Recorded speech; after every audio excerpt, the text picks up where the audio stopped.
As of today, I'm a 37-year-old entrepreneur who's hit the Inc. 500 two different times. That means me, along with my team, are building some of the fastest growing privately held companies in the US. But my success has been super slow because my mindset sucked. So if I could go back to my 20-year-old version of myself, here is what I would tell him to fix his mindset so he could have success faster, and I hope it helps you out as well. The first thing I would want him to know is that his ideas are what are holding him back. His ideas suck. He's holding on to ideas that do not matter. So I'm going to read a short passage from my book, Killing Comfort, that illustrates this point, and hopefully you get what I'm saying when it comes to the ideas. So in 1961, poet Donald Hall published a book entitled Strings Too Short to Be Saved about his childhood summers spent in New Hampshire. In one story, Hall recalls a man was cleaning the attic of an old house in New England, and he found a box which was full of tiny pieces of string. On the lid of the box, there was an inscription in an old hand that said, "String too short to be saved." In that simple illustration, Hall captured a metaphor for much of our lives. For what purpose would you hold on to a string that could serve no utility in your life? Likewise, we cling to stories and ideas that do not help us. Most of us have too many strings too short to save. Now, I could get into specific instances of the ideas that I was holding on to. I had a scarcity mindset. I thought entrepreneurship wasn't for me. It was for other types of people who were maybe higher performers than me. I had all of these ideas about success and money that were not right. So I could go back to my 20-year-old self and say very specifically, like, hey, work on your abundance mindset. But that's not what I would need him to know. I would need him to know bigger picture. He's holding on to a lot of ideas that do not matter and that he needs to let go of them. That is the biggest thing. We all have these ideas. We have these ideas about money, success, marketing. That was another big one I had. I thought marketing was not for me. I was not a marketer. I cannot market my product or service. I'm a coach. I'm something else. I'm not a person who can market. All of these ideas, just idea after idea, story I've told myself, stories I've been told over and over again, slowing me down, taking me 3 months here, 6 months here, 2 years here to overcome these ideas, these limiting beliefs.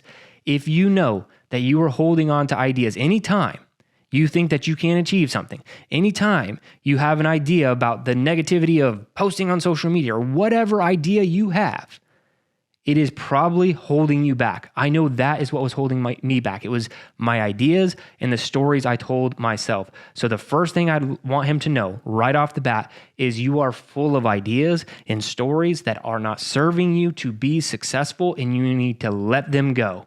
And once you can let go of those ideas and stories, you can start to succeed a whole lot faster. Okay, the second thing I would want my 20-year-old self to know is how powerful the mind actually is. Now, I'm not trying to get too woo-woo here, but the mind is incredibly powerful. It's kind of in the same vein as the ideas. The mind can slow you down, but it's also how you think about things, how powerful the mind is. So again, going back to the book, I'm going to read a scientific study that talks about the power of the mind. So we aren't in the woo-woo world too much. We can actually talk about what happens when you apply the power of the mind. So in 2018, 223 participants were recruited for a genotype study. They were signing up for a year-long personalized health study where they learn about the best exercises and diets for themselves based on their genotype. But in reality, they were signing up to be lied to. Participants across the studies were told they had either the good version or the bad version of specific genes related to exercise performance, obesity risk, and other genes. So what was the lie?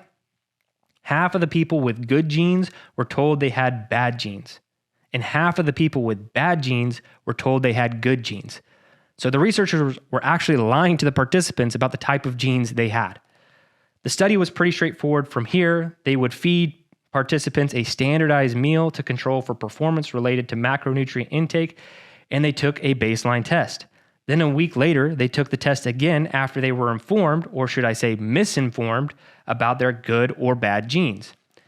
In both studies, beliefs about one's genes impacted both perceptual and physiological measures. In some cases, people who were told they had the bad version of a gene had worse outcomes in the second test than the first test. In other cases, people who were told they had a good version of a gene performed better in the second test than the first, regardless of their actual genetics. Having bad genes has been a long-standing excuse for decades. Plainly, a person thinks that due to their specific set of genes, they cannot make progress, but they actually can. Now, I'm not going to get into epigenetics and all these other things, but what we think actually controls the outcome. And that is the second thing I would have to have my 20-year-old version know. So in this study, people with perfectly healthy genes optimized for performance, were told, you have bad genes. And then they perform worse in the second test. The only information they were giving was a false information into the input system, our brain. So they hear they have bad genes, so they think that they have bad genes. They perform worse. I know the mind is powerful. You know the mind is powerful. It is the most cliche thing that anyone could potentially say in the success world. The motivational speakers talking about how powerful your mind is. But we all kind of agree with it, but I always challenge you to think about, what are you actually doing to feed your mind? And I'm not talking about reading, I'm not talking about journaling, I'm not talking about those things. What are you actually telling yourself to power your mind forward? Now, this could be an affirmation. It could be just the simple truth of what you're working on. I am doing X, so it will result in Y. Can you just tell yourself that over and over again? This isn't fake it till you make it. This isn't lying to yourself. It's a simple, I am putting in the work on my marketing platforms, and so I will generate X amount more revenue this month. It can be a logic-based approach. Again, I'm not big into the woo-woo world, but I am big into the power of the mind, because every professional athlete, every high performer, every military special operator, every person I've ever known who has succeeded at some high level has an incredible mindset. And the reason some of them might not have some sort of mindset practice is because, from whatever case, their upbringing or just how they were born, they already have an incredible mindset.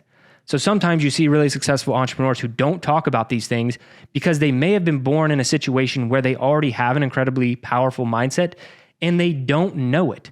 That's why there are all these studies done on high performers. I dive into that more into this book.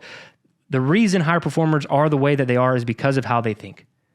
That is a majority of it. Yes, there are genetics. Yes, there are, physiological aspects to high performers in sports and all these kind of things. But the mind is the most powerful aspect of any of this. And I, going back to when I was 20 years old, had a terrible mindset. I didn't want to feed the mind. I was feeding it with scarcity thoughts. I was feeding it with anxiety, not how I would be successful. Now, putting in the effort, just one foot in front of the other every single day, eventually got me to where I wanted to go. But like I said at the beginning of this episode, my success has been slow. I'm very proud of my accomplishments today, but do I think I could have accomplished everything I have so far in much, much less time? Absolutely. And there are only two things I really feel like my 20-year-old version of myself needed to know. And that was, hey, your mind is incredibly powerful. Feed it the right stuff. Feed it the positive things. Get rid of the anxious thoughts. Don't let those thoughts become who you are. And the second thing is, you are full of ideas and stories that are not serving you. Ideas and stories around money, around success, around entrepreneurship, around every single thing. You had so many ideas and stories I had to root out and get rid of. If I could go back to him and let him know and help him fix those two things, to have let go of ideas and stories that aren't serving my purpose, and then to also really focus on the power of a mind and make that a daily practice, I would have succeeded so much faster. And I hope that you can implement these things too, so you can succeed fast as well.